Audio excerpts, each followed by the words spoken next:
Ustadz, ada semacam museum ya, atau acara yang menghadirkan katanya berbagai macam peninggalan Nabi, sampai ada yang juga mengklaim bahwa itu rambutnya Nabi. Nah, kadang kita berpikir apa benar seperti itu atau itu tuh cuma replika saja. Pasalnya umat Islam percaya dan jadi meminta berkah dari barang-barang tersebut. Nah, bagaimana terkait hal tersebut, Ustaz? Mohon penjelasannya. Iya, berkenaan dengan museum tentunya insyaallah ta'ala selagi tidak diperlakukan ya dengan keyakinan yang batil, yang sesat, maka tidak mengapa ya. Namun tentunya yang manakala kita meyakini dari benda-benda yang ada di museum itu mendatangkan keberkahan atau apa ya, atau kemudian kita akhirnya ngalap berkah ya, di benda-benda itu. Nah, ini yang menjadi tema kita tadi yang saya sampaikan. Dan karena ini akan menjurus kepada suatu kesyirikan tentunya. Dan kita tahu ya, para sahabat Nabi yang mulia, mereka orang yang paling cinta kepada Nabi SAW. Tapi setelah Nabi wafat, tidak ada seorang pun yang ngalap berkah dengan peninggalan-peninggalan Nabi kita SAW, apalagi sampai rambutnya ya. Kalau rambut kita saja harus dimuliakan dengan cara dikubur, kenapa pula rambutnya Nabi sampai di istilahnya mohon maaf dibawa kemana-mana, padahal kita harus menghormati dan memuliakan Nabi SAW. Jadi apa yang terpotong, yang lepas dari tubuh kita saja, itu cara memuliakannya harus dikubur di tanah yang suci, yang tidak najis. Itu sebagai tanda pemuliaannya, kata Aisyah radhiyallahu taala anha, yang dinukil di dalam kitab tafsir Imam Qurtubi. Kuku yang kita potong juga demikian, untuk memuliakannya adalah dikubur. Atau apa saja yang lepas dari anggota tubuh kita, anak Adam ini, maka cara memuliakannya harus dikubur, bukan malah dipamerkan atau dijadikan sebagai museum. Enggak ya, itu tidak sesuai dengan tuntunan Islam.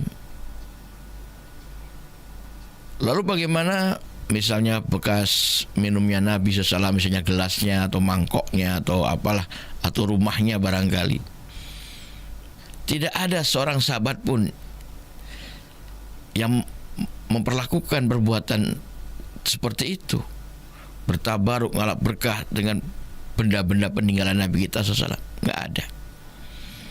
Kalau ada, datangkan hadisnya, datangkan riwayatnya yang sahih tentunya. Nggak akan ada. Apalagi ngambil tanah kuburannya misalnya, nggak akan ada. Walaupun mereka para sahabat Nabi adalah orang yang paling mencintai Nabi kita SAW, tapi tidak ada yang berbuat seperti itu. Tidak ada yang meyakini keyakinan seperti itu ya, setelah Nabi wafat sallallahu alaihi wasallam. Sampai pun Umar bin Khattab radhiyallahu taala anhu, manakala beliau menjadi khalifah, tatkala diadakan salat istisqa, minta hujan, maka beliau tidak datang ke kuburan Nabi untuk meminta atau bertawasul kepada Nabi supaya Nabi mendoakan supaya turun hujan. Umar bin Khattab radhiyallahu ta'ala tahu Nabi telah wafat, amalnya telah terputus, tidak bisa berbuat apapun, apalagi mendoakan kita. Maka dari itu Umar bin Khattab radhiyallahu ta'ala anhu mendatangi paman Nabi, yaitu Abbas radhiyallahu ta'ala anhu. Umar minta kepada Abbas supaya berdoa, minta sama Allah agar diturunkan hujan untuk mereka. Sebagaimana dulu Nabi masa hidupnya, Nabi mendoakan untuk umatnya supaya diturunkan hujan, dan Allah kabulkan permintaan Nabi tersebut, hujan. Begitu juga dikala Nabi wafat, Umar bin Khattab radhiyallahu ta'ala meminta kepada paman Nabi, Ibnu Abbas, untuk berdoa kepada Allah supaya menurunkan hujan, dan Allah pun mengabulkannya. Kalau saja boleh bertawasul kepada orang sedang meninggal dunia, maka pasti Umar bin Khattab akan bertawasul kepada Nabi untuk supaya Nabi mendoakan kepada Allah supaya menurunkan hujan untuk umat Islam saat itu, untuk penduduk Madinah saat itu. Nyatanya tidak. Apakah Umar karena tidak tahunya? Apakah Umar karena tidak punya ilmu tentangnya? Tentu kita pun tidak demikian.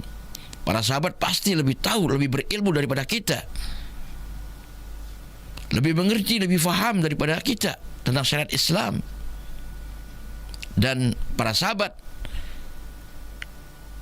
saat direkomendasikan oleh Rasulullah SAW untuk diikuti, untuk dicontoh, diteladani, karena mereka termasuk Al-Qurun Al-Mufaddalah, generasi yang diberi keutamaan, diberi kemuliaan, yang patut ditiru dan dicontoh. Nah, itulah sekalian, tidak seperti orang-orang yang tidak punya ilmu, tidak berakal, ya, yang sehat, jahiliyah, nggak ngerti Islam, walaupun ngakunya Islam. Banyak dari mereka yang justru terjerumus dalam keyakinan seperti itu. Jangankan diklaim itu rambutnya Nabi, ya, kotoran kerbau saja jadi rebutan, diyakini ada keberkahan di sana. Atau misalnya air bekas mencuci benda-benda pusaka, tentu mencuci pasti ada debu, pasti bekas karatnya, pasti ada kotoran di sana. Dicuci setahun sekali, kemudian airnya jadi rebutan. Ada yang diminum, ada yang digunakan untuk hal-hal yang lain, yang diyakini di sana ada keberkahan. Keberkahan dari mana? Itu air kotor bekas nyuci benda-benda pusaka. Tidak akan menyehatkan, bahkan itu berbahaya bagi kesehatan. Tapi begitulah mereka, orang-orang yang tidak mengerti, tidak punya ilmu tentang Islam, akan meyakini dan bahkan berebutan, berduyun-duyun untuk mengambil keberkahan, konon kata mereka. Ya, jadi apapun, apakah itu istilahnya duplikat atau asli, ya, tentu itu bukan anjuran untuk kita untuk meyakininya. Ya. Kalaupun asli, tetap kita tidak boleh mengalap berkah dari rambutnya Nabi tersebut atau peninggalan apapun dari Nabi. Ya.